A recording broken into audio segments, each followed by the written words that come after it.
নমস্কাৰ সিটি 18 সৈতে ষ্টুডিঅত মই ভা মহন্ত প্ৰথমে জনা বিচাৰিছে ব্ৰেকিং নিউজ ব্ৰহ্মপুত্ৰত যাদৱ পায়েঙে ভ্ৰমণ কৰা নাৱৰ ভয়ংকৰ দুৰ্ঘটনা বৰপুত্ৰ আৰু আত্মীয়ৰ সৈতে নাৱেৰে যাত্ৰা কৰিছিল পদ্মশ্ৰী যাদৱ পায়েঙে ব্ৰহ্মপুত্ৰৰ কুবালপুতে উটুৱাই নিয়ে নাওখন ভৰালুইটত প্ৰায় 3 কিলোমিটাৰ উঠি গৈছিল যাদৱ পায়েঙে ভ্ৰমণ কৰা নাও মুলাই চাপৰিলে গৈ থাকোতে এই দুৰ্ঘটনা সংঘটিত হৈছে নাৱৰ পৰা সৰি পৰা তিনিওকে উদ্ধাৰ কৰে স্থানীয় লোকে কথমপি প্ৰাণ ৰক্ষা পৰিছে অৰণ্য মানৱ যাদৱ পায়েঙৰ সম্পত্তি সুস্থ অৱস্থাত আছে যাদৱ পায়েঙৰ লগতে তেওঁৰ পুত্ৰ আৰু আত্মীয় পুনৰবাৰ জনা বিচাৰিছো ব্ৰহ্মপুত্ৰত যাদৱ পায়েঙে ভ্ৰমণ কৰা নাৱৰ এক ভয়ংকৰ দুৰ্ঘটনা বৰপুত্ৰ আৰু আত্মীয়ৰ সৈতে নাৱেৰে যাত্ৰা কৰিছিল পদ্মশ্ৰী যাদৱ পায়েঙে ব্ৰহ্মপুত্ৰৰ কুবালপুতে উটুৱাই নিয়ে নাওখন ভৰালুইটত প্ৰায় 3 কিলোমিটাৰ উঠি গৈছিল যাদৱ পায়েঙে ভ্ৰমণ কৰা নাওখন মুলাই চাপৰিলৈ গৈ থাকোতে এই দুৰ্ঘটনা সংঘটিত হয় নাৱৰ পৰা সৰি পৰা তিনিওকে উদ্ধাৰ কৰে স্থানীয় লোকে কথমপি প্ৰাণ ৰক্ষা পৰিছে আটাইকেইজন লোকৰ সম্পত্তি সুস্থ অৱস্থাত আছে যাদৱ পায়েঙৰ লগতে তেওঁৰ পুত্ৰ আৰু আত্মীয়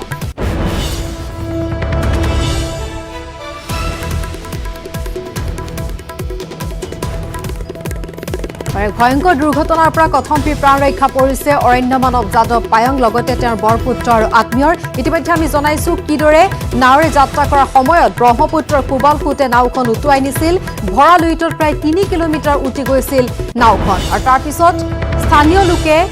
উদ্ধাৰ কৰে আটাইকেইজন লোকক কথমপি ৰক্ষা পৰিছে এক ভয়ংকৰ দুৰ্ঘটনাৰ পৰা কথমপি প্ৰাণ ৰক্ষা পৰিছে আটাইৰে সম্পত্তি সুস্থ অৱস্থাত আছে অৰণ্য মানৱ যাদৱ পায়েং লগতে তেওঁৰ পুত্ৰ আৰু আত্মীয়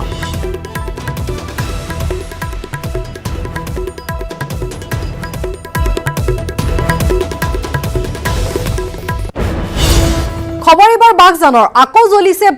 বাগজানৰ তৈলখাদত পুনৰ লাগিছে জুই বিজিয়াৰ তৈলখাদত পুনৰ অগ্নিকাণ্ডৰ সূত্ৰপাত অগ্নিকাণ্ডৰ ফলত 3জন বিদেশী বিশেষজ্ঞ আঘাতপ্ৰাপ্ত জুই নিৰ্বাপন কৰি থকাৰ সময়তে গাত জুই লাগি আঘাতপ্ৰাপ্ত হয় এলাৰ্ট নামৰ কোম্পানীটোৰ 3জন বিশেষজ্ঞ আহত হৈছে এন্টনি ষ্টিভেন ৰেণ্ডনছ ডগছ ডালাছ আৰু ক্ৰেগ নেল ডানকান আহত আটাইকেইগৰাকীকে ডিব্ৰুগড় আস্থা হস্পিটেললৈ প্ৰেৰণ কৰা হয়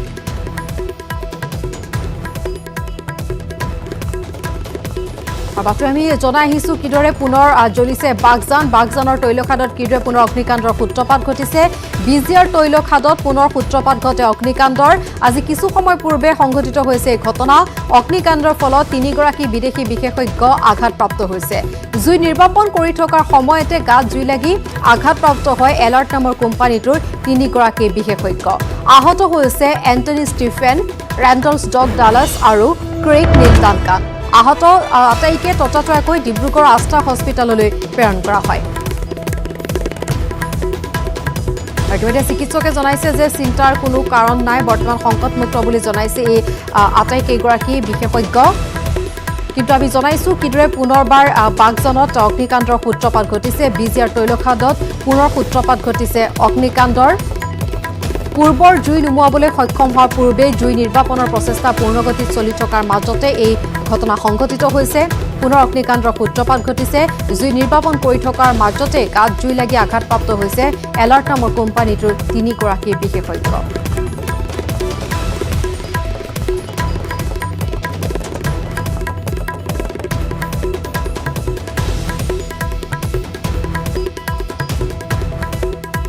আঘাতপ্ৰাপ্ত 3গৰাকী বিশেষজ্ঞকে আস্থা হস্পিটেলত প্ৰেৰণ কৰা হৈছে ইতিমধ্যে আমি জনাইছো চিকিৎসকে জনাইছে তেওঁলোকৰ স্বাস্থ্যৰ শেহতীয়া খবৰ সংকটমুক্ত বুলি জনাইছে কিন্তু বাগজানত যিহেতু তেওঁলোকে জনাইছিলে অইলৰ কৰ্তৃপক্ষৰ ফালৰ পৰা সমান্তৰালভাৱে বিশেষজ্ঞৰ দলটোৱে যে এটা সপ্তাহৰ ভিতৰত তেওঁলোকে আশা কৰিছিল যিকোৰা জুই জ্বলি আছে বিগত সময়ছোৱাত সেই জুইকুৰা নিৰ্বাপিত কৰিবলৈ তেওঁলোক সক্ষম হ'ব বুলি কৈছিল কিন্তু নতুনকৈ পুনৰ যি জুই জ্বলি উঠিছে তৈলখাদত বাগজানৰ পুনৰ চিন্তিত কৰি তুলিছে এতিয়া সকলোকে বিজিয়াৰ তৈলখাদত পুনৰ সংঘটিত হৈছে অগ্নিকাণ্ডৰ সূত্ৰপাত ঘটিছে আৰু এই অগ্নিকাণ্ডক লৈ স্বাভাৱিকতে এতিয়া চিন্তিত হৈ পৰিছে সকলো কাৰণ আমি সকলোৱে জানো কিদৰে বিগত সময়ছোৱাত বাগজানবাসীয়ে কেনে পৰিস্থিতিৰ সৈতে আচলতে সহাৱস্থান কৰিবলগীয়া হৈছে কিদৰে বাগজানৰ এই জুইকুৰাই জ্বলি পুৰি নিলে সকলোৰে সপোনৰ ঘৰখন বহু সা সম্পত্তি বিনষ্ট হ'ল কেনে পৰিৱেশৰ সৈতে সহাৱস্থান কৰিবলগীয়া হৈছে বাগজানবাসীয়ে আৰু তাৰ পিছত কিছু আশাৰ ৰেঙুনি দেখা পোৱা গৈছিল যে কৈছিল বিশেষজ্ঞৰ দলটোৱে যে অতি সোনকালে নিৰ্বাপিত কৰিব পৰা যাব এই জুই কিন্তু পুনৰ যি জুই জ্বলি উঠিছে আজি সেই জুয়ে এতিয়া সকলোকে চিন্তিত কৰি তুলিছে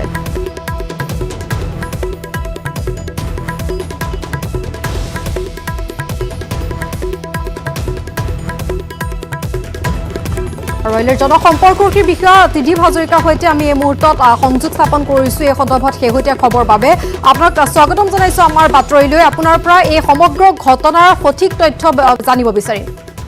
হয় প্ৰথম কথা আমি আপোনাক ক'ব বিচাৰিছো যে বাগজান তেলকুপত কোনো নতুন ব্লাষ্ট হোৱা নাই হয় এক নম্বৰ হয় দুই নম্বৰ আজি দুপৰীয়া সময় আমাৰ এটা অপাৰেচন চলি আছিল এই অপাৰেচনটো ৱেল হেডৰ পৰা স্কুল খোলাৰ যোনটো অপাৰেচন চলি আছিল সেই কামটো কৰি আছিল এলাৰ্টৰ তিনিগৰাকী এক্সপাৰ্ট হয় সেই কামটো কৰি থকা মুহূৰ্তত তেওঁলোকৰ ফায়াৰ ইঞ্জুৰি হ'ল মাইনৰ ফায়াৰ ইঞ্জুৰি হ'ল ফায়াৰ ইঞ্জুৰি হোৱাৰ লগে লগে তেওঁলোকক তাতে আমাৰ তাত থকা চিকিৎসক আছে অল ইণ্ডিয়াৰ তেওঁ প্ৰাথমিক তেওঁলোকক যিখিনি ট্ৰিটমেণ্ট সেইখিনি দিয়া হ'ল আৰু তাৰ পাছত তেওঁলোকক ডিব্ৰুগড় নাৰ্ছিং হোমলৈ লৈ যোৱা হ'ল য'ত বাৰ্ণ ইউনিট আছিল তাত চিকিৎসকে তেওঁলোকক গোটেইখিনি তেওঁলোকৰ ইঞ্জুৰি চালে আৰু ইতিমধ্যে তেওঁলোকক ৰিলিজ কৰা হৈছে মাইনৰ ইঞ্জুৰিৰ কাৰণে আৰু তেওঁলোক খুব সোনকালে দুলীয়াজান আহি পাব দুই নম্বৰ তিনি নম্বৰ কথাটো যে অহাকালি আমাৰ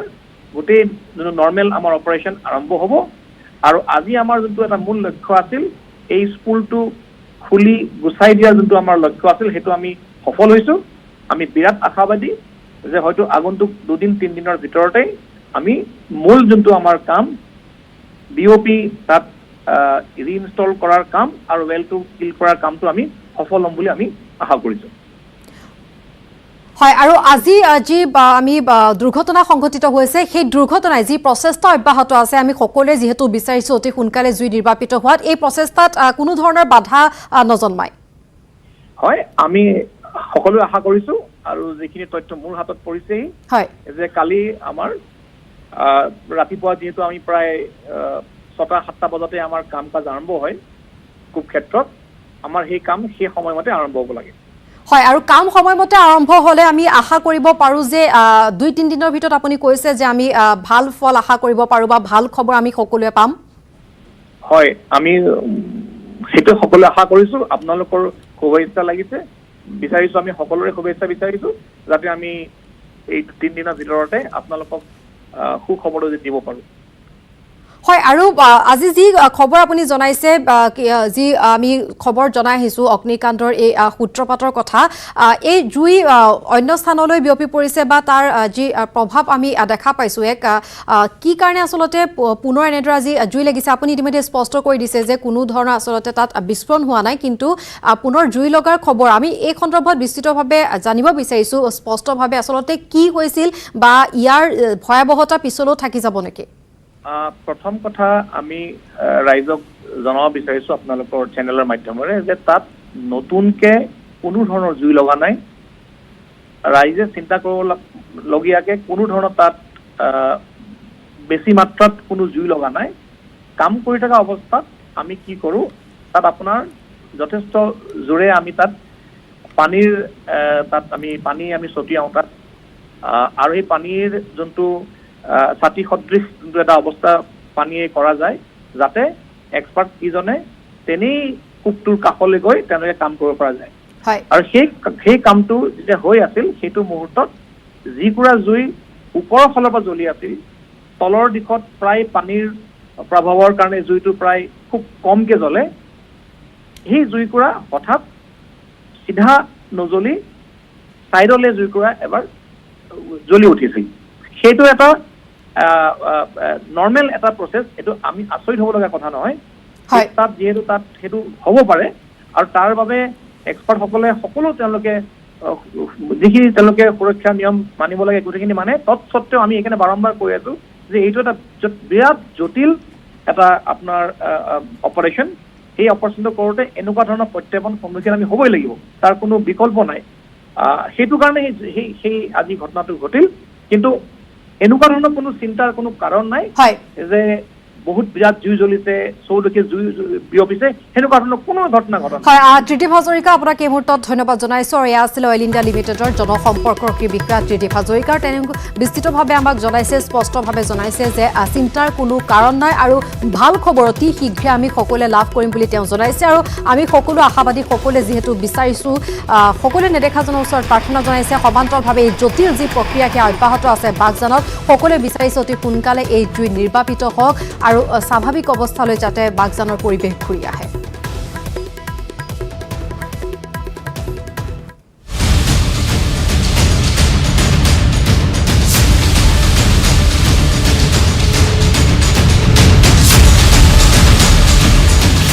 আৰু CT18ৰ খবৰ এবাৰ ৰাজনীতিৰ মহামাৰীৰ বিৰুদ্ধে নহয়, কৰোনাক লৈ এবাৰ যুদ্ধ শাসক আৰু বিৰোধীৰ মাজত। বিগত কিছুদিন ধৰি কৰোনাক কেন্দ্ৰ কৰি শাসনৰ বাঘজৰী দখলৰ ৰাজনীতিত লিপ্ত হৈছে শাসক আৰু বিৰোধী। কৰোনা সংক্ৰমণ ৰোধৰ নামত মন্ত্ৰী হিমন্ত বিশ্ব শৰ্মাই ৰাজনীতি কৰিছে বুলি অভিযোগ কৰিছে বিৰোধী নেতা দেৱব্ৰত শইকীয়া, প্ৰদেশ কংগ্ৰেছৰ সভাপতি ৰিপুণ বৰাকে ধৰি আছু একাংশ নেতাই। বিৰোধীৰ এই অভিযোগৰ পাছত মুখ খুলিছে মন্ত্ৰী হিমন্ত বিশ্বই। ৰাজ্যবাসীক গৃহবন্দী কৰি কৰোনাক লৈ শাসক বিৰোধীয়ে কৰা ৰাজনীতিয়ে এতিয়া হতবাক কৰি তুলিছে অসহায় জনতাক।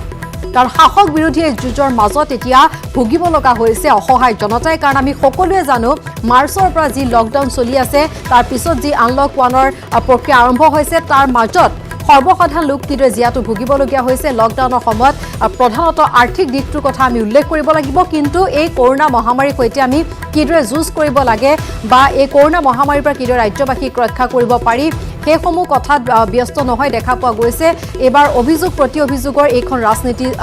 এইখন খেল চলিছে, ৰাজনীতি এইখন খেল, আৰু য'ত শাসক বিৰোধীৰ মাজত দেখা পোৱা গৈছে। আৰু বহু সময়ৰ পৰা যিহেতু বিৰোধীৰ ফালৰ পৰা লগতে একাংশ দল সংগঠন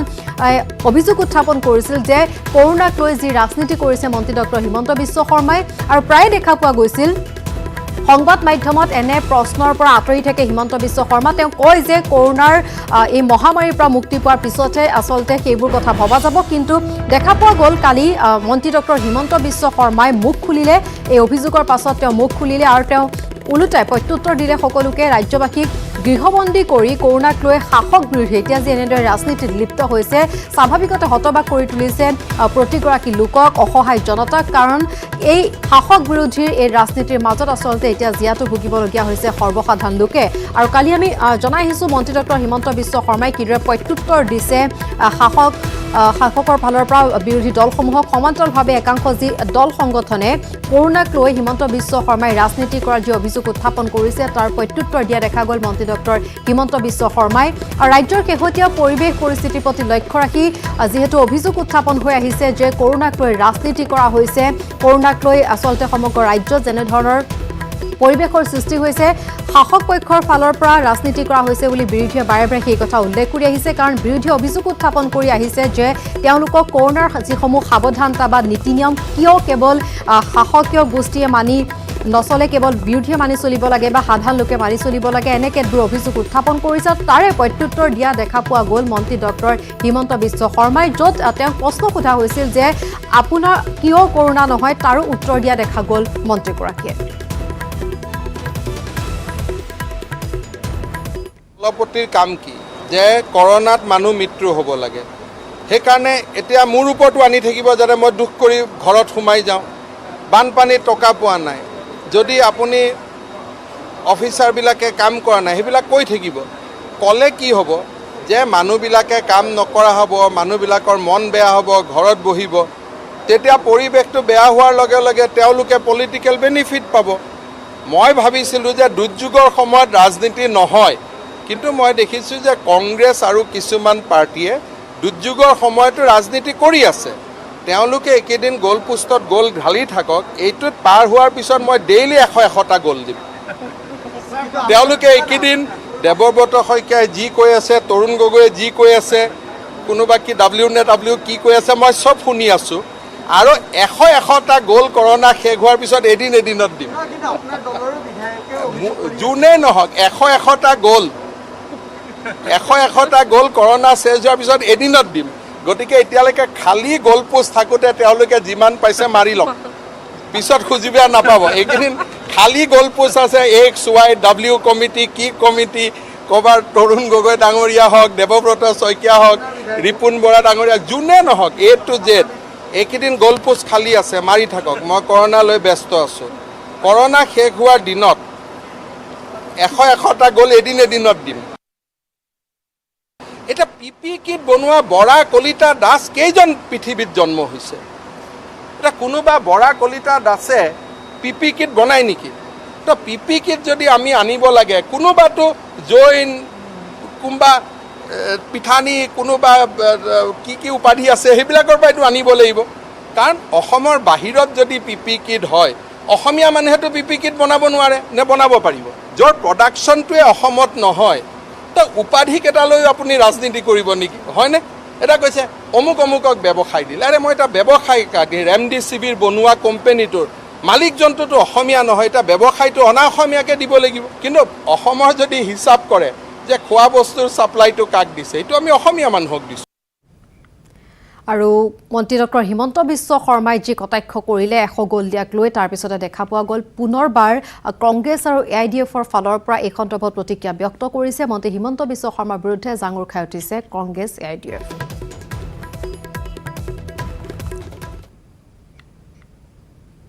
তুমি কৈছা যে এতিয়া খালী গ'ল পোষ্টত তৰুণ গগৈ, ৰিপুণ বৰা, দেৱব্ৰত শইকীয়াই গোল দি থাকক, অৰ্থাৎ কংগ্ৰেছে গোল দি থাকক। কৰোণাৰ পৰা মই ফ্ৰী হোৱাৰ, মই এতিয়া কৰোণাত ব্যস্ত, কৰোণাৰ পৰা ফ্ৰী হৈ মই ডেইলি 100কে গোল দিম, চেছ কৰি দিব কংগ্ৰেছ, জোকাই ল'ব নালাগে। এতিয়া আমি তাৰ উত্তৰত কৈছোঁ, বন্ধু যে আমিতো গোল দিয়াটো মামুলি কথা, আমি তোমালোকক কংগ্ৰেছে যিটো গোল দিছোঁ মামুলি, কিন্তু তোমালোকক প্ৰতিদিনে অসমৰ 3,21,00,000 মানুহে গাই প্ৰতি এটাকৈ গোল তোমালোকক প্ৰতিদিনে দি আছে। আৰু তুমি নিজে এতিয়া হিচাপ কৰা, এদিনত যদি 3,21,00,000 মানুহে গোল দিয়ে তোমাক, তুমি কৰোণাৰ পৰা ফ্ৰী হৈ ডেইলি 100টাকে গোল দিলে তুমি কিমান দিনত সেইখিনি মেকআপ কৰিব পাৰিবা? তুমি ডেইলি 1000কে গোল দিলেও তুমি মেকআপ কৰিব নোৱাৰা। ডেইলি যদি তুমি 1000কেও গোল দিয়া, তুমি মেকআপ কৰিব নোৱাৰা। 3,21,00,000 গোল তুমি প্ৰতিদিনে পাই আছা,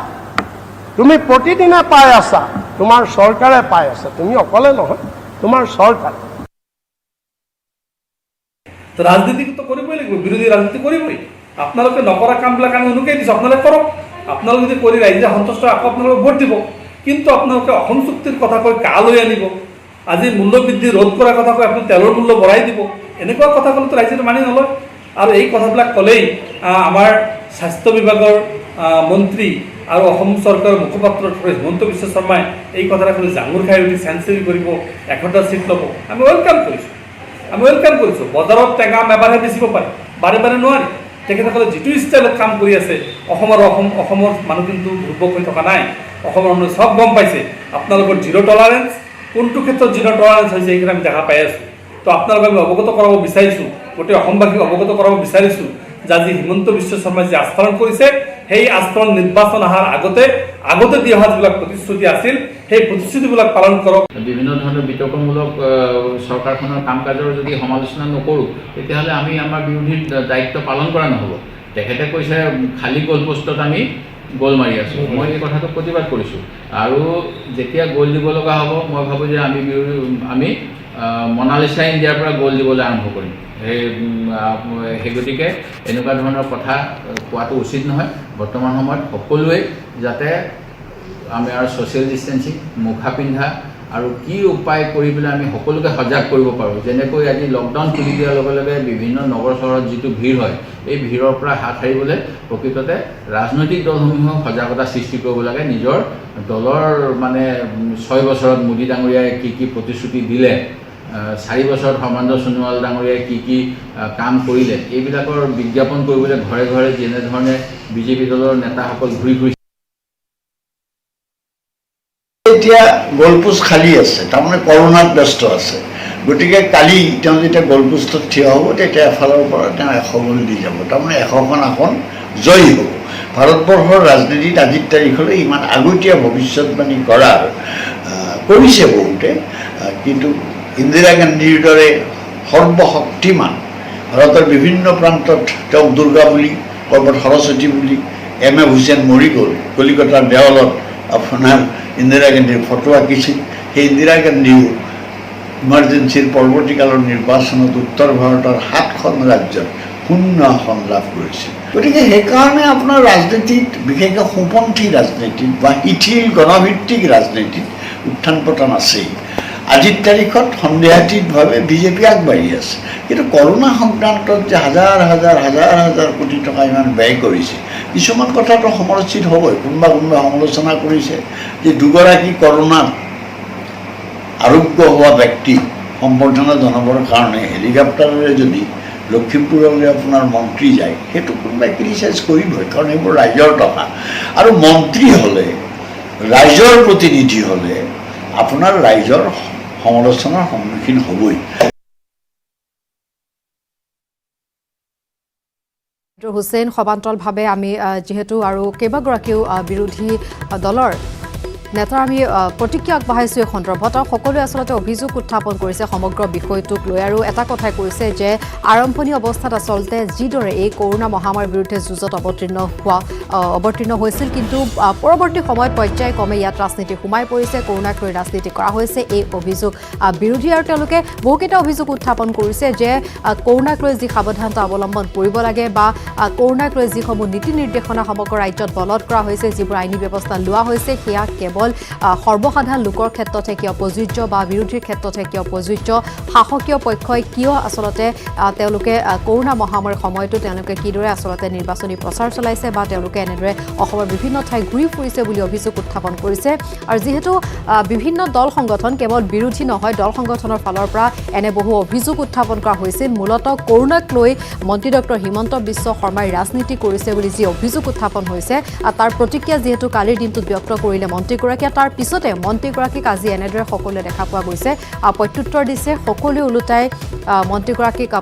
কেতবোৰ প্ৰশ্ন উত্থাপন কৰিছে আৰু উত্তৰ বিচাৰিছে মন্ত্ৰী ডক্টৰ হিমন্ত বিশ্ব শৰ্মাৰ পৰা। এই সন্দৰ্ভত আমি এইবাৰ প্ৰতিক্ৰিয়া ল'ব বিচাৰিছোঁ সদৌ অসম ছাত্ৰ সন্থাৰ সভাপতি দীপাংকৰ নাথ আমাৰ সৈতে আছে ফোন লাইনত। আপোনাক স্বাগতম জনাইছোঁ আমাৰ বাতৰিলৈ। আৰু নিশ্চয় আপুনি অৱগত যে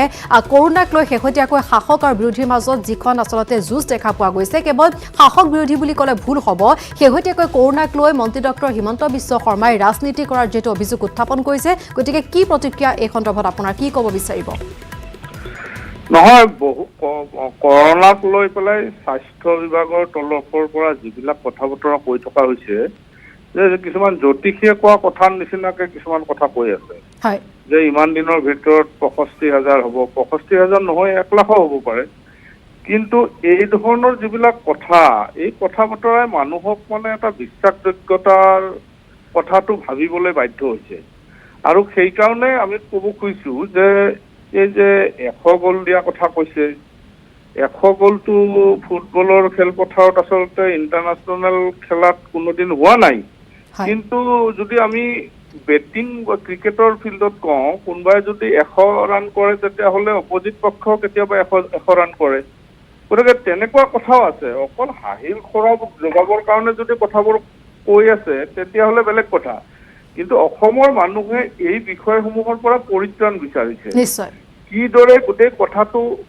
শেষ কৰিব পাৰি, এই কৰোণা সংক্ৰমণৰ পৰা কেনেকে মানুহে ৰক্ষা পাব পাৰে, তাৰ কাৰণে বিভিন্ন ধৰণে মানুহে নিজকে সংযত ৰাখিছে। যদিও আয় ইনকাম নোহোৱা হৈছে, ইয়াত মানুহে কিদৰে দিন কটাইছে, কৰোণা হৈ যিমান মৰিছে, কৰোণা নোহোৱাকে টেনশ্যনত তাতকৈ বেছি মৰিছে। কোনোবাই হয়তো হাইপাৰ টেনশ্যন হৈ ঢুকাইছে, কোনোবাই কৰোণা হোৱা বুলি এটা টেষ্টৰ ৰিপৰ্ট পোৱাৰ পিছত তেওঁ ঘৰতে হাইপাৰ টেনশ্যন হৈছে বা তেওঁ তালৈ যাবনে নাই, এই ঘটনাটোৰ পৰিত্ৰাণ বিচাৰি পেলাই তেওঁ নিজে টেনশ্যনতে বহুত মানুহ হয়তো ৰোগী হৈ গ'ল আৰু বহু হস্পিটেললৈ নোযোৱাকৈ ঢুকাইছে। গতিকে এই গোটেই কথাবোৰৰ কিন্তু এটা গৱেষণা হোৱাটো উচিত। আৰু মই ভাবোঁ যে এটা বিশেষজ্ঞই এই গোটেই বিষয়টো নিৰ্ধাৰণ কৰাটো উচিত হ'ব। অন্যথাই মানুহৰ মাজত যিহেতু বিশ্বাস আৰু অবিশ্বাসৰ মাজেদি গোটেই কথাবোৰ আগবাঢ়ি গৈ আছে, সেই ধৰণে স্বাস্থ্য বিভাগে এক উদ্যোগ লৈ পেলাই বিশ্বাসযোগ্যতা অনাৰ কামতহে তেওঁলোক নিয়োজিত হোৱাটো উচিত। এতিয়া কিদৰে অসমৰ মানুহক বিশ্বাসযোগ্যতাৰ ফালে ধাৱমান কৰিব পাৰি, মানুহে কোনবোৰ কথা কোনে কোৱা কথা মানুহে বিশ্বাস কৰিব এই কথাবোৰ লৈহে মানুহ সন্ধিহান গতিকে আমি ভাবিছো সদৌ অসম ছাত্ৰ সন্থাই ভাবিছো যে বিশ্বাসযোগ্যতা নোহোৱাকৈ এইদৰে থাকিলে অসমৰ গোটেই জেনেৰেশ্যনটো কিন্তু শেষ হৈ যাব আমি ছাত্ৰ ছাত্ৰীক স্কুললৈ পঠিয়াব পৰা নাই ছাত্ৰ ছাত্ৰীৰ ওপৰত কোনো পৰিকল্পনা নাই আজিলৈকে নাই কৰবাত অনলাইন ক্লাছ কৰিছে আৰু দুখীয়া গৰীব ল'ৰা ছোৱালীয়ে আজিলৈকে তেওঁলোকে পাঠদান কৰিব পৰা নাই মোবাইল যিয়ে ল'ব পৰা নাই তেওঁলোকে ক্লাছলৈ যাব পৰা নাই ঘৰত খেলা ধূলা কৰি পেলাই সময় কটাইছে এইবোৰ সন্দৰ্ভততো চৰকাৰৰ কোনো পলিচি নাই কিন্তু অকল এটা কথা লৈয়ে লাগি থাকিলে নহ'ব চৰকাৰখনৰ দায়িত্ব হ'ল এই ল'ৰা ছোৱালীবোৰ জীৱনবোৰ কিয় ধ্বংস হ'বলৈ এৰি দিছে এই ল'ৰা ছোৱালীবোৰক লৈ পেলাই পৰিকল্পনা কৰিবনে নাই মই কৈছো না লাখৰ ঘৰত ল'ৰা ছোৱালীৰ যিটো অৱস্থা আজি আপোনালোকে গাঁৱে ভূঞে যাব তেওঁলোকৰ ইণ্টাৰনেট নাই কাৰেণ্ট নাই গতিকে তেওঁলোকে কোনোবাই হয়তো পঢ়া শুনা কৰি আগবাঢ়ি গৈ আছে কিন্তু কোনোবাই একেবাৰে পিছাই গৈছে তাৰমানে কোনোবাই যদি 10% পঢ়া নাই কোনোবাই হয়তো 80% পঢ়িছে গতিকে এই ধৰণৰ যিটো বৈষম্য এইটো কেনেকে নাইকিয়া কৰিব পাৰি ইয়াৰ ওপৰতহে কথা বতৰা হ'ব লাগে নিশ্চয় কিন্তু অকল এই ৰোগবিধক লৈ পেলাই নিশ্চয় আপোনাক এই মুহূৰ্তত ধন্যবাদ জনাইছো দীপাংকৰ বাত আৰু তেওঁ উল্লেখ কৰিছে আচলতে বিশ্বাস অবিশ্বাসৰ মাজত এতিয়া সৰ্বসাধাৰণ লোক কাৰণ মাৰ্চৰ পৰা সকলোৱে ধৈৰ্য সহকাৰে বহু সংযমেৰে বহু কষ্ট ত্যাগ স্বীকাৰ কৰি কৰোনা মহামাৰীৰ বিৰুদ্ধে যুঁজত অৱতীৰ্ণ হৈছিল কিন্তু আজিৰ পৰ্যায়ত সকলোৰে মনত প্ৰশ্ন যে যিখিনি ধৈৰ্য কষ্ট ত্যাগ সকলোৱে স্বীকাৰ কৰিলে তাৰ আচলতে কিবা মূল্য পাবনে নাই কাৰণ শেহতীয়া পৰিৱেশ পৰিস্থিতিয়ে সকলোৰে মনত আচলতে এক অবিশ্বাসৰ ভাৱ জন্মাই তুলিছে বিশ্বাস আৰু অবিশ্বাসৰ মাজত এতিয়া সৰ্বসাধাৰণ লোক কি কৰিব কি নকৰিব আচলতে কোনো ধৰণৰ উৱাদি নোপোৱা হৈছে আৰু তাৰ মাজতে আমি জনাইছো কিদৰে শাসক বিৰোধীৰ এই কৰোনাক লৈ ৰাজনীতি আৰু তাৰ মাজতে ফল ভুগিবলগীয়া হৈছে সৰ্বসাধাৰণ লোকে আৰু চিটিএটিৰ খবৰ অব্যাহত থাকিব এটা বিৰতিৰ পাছত উদ্দেশ্য বিৰতিৰ পাছত পুনৰ খহিল NSPCৰ নামনি সোৱণশিৰি জলবিদ্যুৎ প্ৰকল্পৰ গাৰ্ডৱাল এইবাৰ খহিল পাৱাৰ হাউচৰ গাৰ্ডৱাল পাহাৰৰ পৰা নামি অহা পানীৰ ঢলে খহালে এই গাৰ্ডৱাল খহাৰ পাছতে প্ৰাণৰ আশংকাত ভুগিছে স্থানীয় লোক আতংকিত হৈ পৰিছে ধেমাজি আৰু লখিমপুৰৰ লোক প্ৰকৃতিয়েও যেন সহ্য কৰিব পৰা নাই নামনি সোৱণশিৰি জলবিদ্যুৎ প্ৰকল্প উৎপাদন আৰম্ভ হোৱাৰ পূৰ্বেই নামনি সোৱণশিৰি জলবিদ্যুৎ প্ৰকল্পত সংঘটিত হৈছে এটাৰ পাছত আনটো দুৰ্ঘটনা আমি জনাইছো NSPCৰ নামনি সোৱণশিৰি জলবিদ্যুৎ প্ৰকল্পৰ গাৰ্ডৱাল পুনৰ খহি পৰিছে এইবাৰ খহিল পাৱাৰ হাউচৰ গাৰ্ডৱাল পাহাৰৰ পৰা নামি অহা পানীৰ ঢলে খহালে এই গাৰ্ডৱাল এই সন্দৰ্ভত অধিক জানিবৰ বাবে সংযুক্ত হৈছো আমাৰ সাংবাদিক সঞ্জীৱ লাহনৰ সৈতে সঞ্জীৱ আপোনাৰ পৰা আৰু অধিক জানিব বিচাৰিছো এই সন্দৰ্ভত হয় ক'ব লাগিব যে যোৱা 2 মাহৰ ভিতৰত চতুৰ্থবাৰৰ বাবে NSPCৰ যি গাৰ্ডৱাল আছিলে গাৰ্ডৱাল খহিবলৈ আৰম্ভ কৰিছে আৰু ডাঙৰ কথা এইটোৱেই যে ডাঙৰ এটা বানপানী হোৱা নাই বা প্ৰাকৃতিক দুৰ্যোগ একো হোৱা নাই বা ভূমিকম্পও হোৱা নাই সামান্য বৰষুণতে গাৰ্ডৱালসমূহ চপৰে খহি পৰিছে আৰু ইয়াৰ পৰা এটা কথা ক'ব পাৰি যে যি সন্দেহ কৰা হৈছে যে NSPCৰ নামনি সোৱণশিৰি জলবিদ্যুৎ প্ৰকল্প যদি গঢ় লৈ উঠে তেতিয়াহ'লে উজনি অসমবাসীৰ বা সোৱণশিৰিৰ নামনি অংশত বসবাস কৰা যিসমূহ গাঁও আছে অঞ্চল আছে বা জিলা কেইখনলৈ ভয়াৱহ দুৰ্যোগ যে নামি আহিব সেয়া এক প্ৰকাৰ নিশ্চিত আৰু এটা ক'ব লাগিব যে 8 প্ৰাবল্যৰ ভূমিকম্প সহ্য কৰিব পাৰিব বুলি NSPCয়ে যিসকল বিশেষজ্ঞক নিযুক্ত কৰিছিল তেওঁলোকে দাবী কৰিব বিচাৰে কিন্তু ডাঙৰ কথা এটা কথা চাওক যে বৰষুণতে খহি পৰিছে গাৰ্ডৱালসমূহ আৰু যদি কেনেবাকে সেই বৃহৎ নদী বান্ধটো সম্পূৰ্ণ হৈ উঠে তাৰপিছত যদি ভূমিকম্প আহে তেতিয়াহ'লে কেনেকুৱা ধৰণৰ দুৰ্যোগ তাত হ'ব বা যদি প্ৰডাকশ্যনৰ কাম আৰম্ভ হয় উৎপাদনৰ কাম যদি আৰম্ভ হয় তেতিয়া যদি কেনেবাকে এনেকুৱা ধৰণৰ প্ৰাকৃতিক দুৰ্যোগ হয় বা বৰষুণ যদি ধাৰাসাৰে এনেকুৱা এই বছৰৰ দৰে আহে তেতিয়াহ'লে কেনেকুৱা ধৰণৰ দুৰ্যোগৰ সন্মুখীন হ'ব লাগিব নামনি সোৱণশিৰি নামনি অঞ্চলবাসীৰ ৰাইজে সেয়া সহজে অনুমেয় আৰু এই কথাটো কিন্তু এটা কথা উল্লেখ কৰিব লাগিব বাৰে বাৰে NSPC কৰ্তৃপক্ষই বা নামনি সোৱণশিৰি জলবিদ্যুৎ প্ৰকল্প নিৰ্মাণত জড়িত থকা যি কৰ্তৃপক্ষ আছে তেওঁলোকে এই কথাটো বাৰম্বাৰ লুকুৱাবলৈ যত্ন কৰিছে কিন্তু তাত আমাৰ বিশেষ সূত্ৰে আমি গম পাইছো তাত আমি নিযুক্ত কৰি থোৱা বিশেষ সূত্ৰে গম পাইছো যে সামান্য বৰষুণ দিলে চপৰে খহিবলৈ আৰম্ভ কৰে গাৰ্ডৱালসমূহ বহু আমি ভিজুৱেল ইতিমধ্যে দেখুৱাব পৰা নাই ইয়াৰ মাজতে কিন্তু বহুবাৰ খহিছে গাৰ্ডৱালসমূহ আৰু ইয়াৰ পৰা এটা কথা আমি স্পষ্ট হৈ গলো যে আমাৰ যিসমূহ জাতীয় জনগোষ্ঠীয় সংগঠন আছে ASU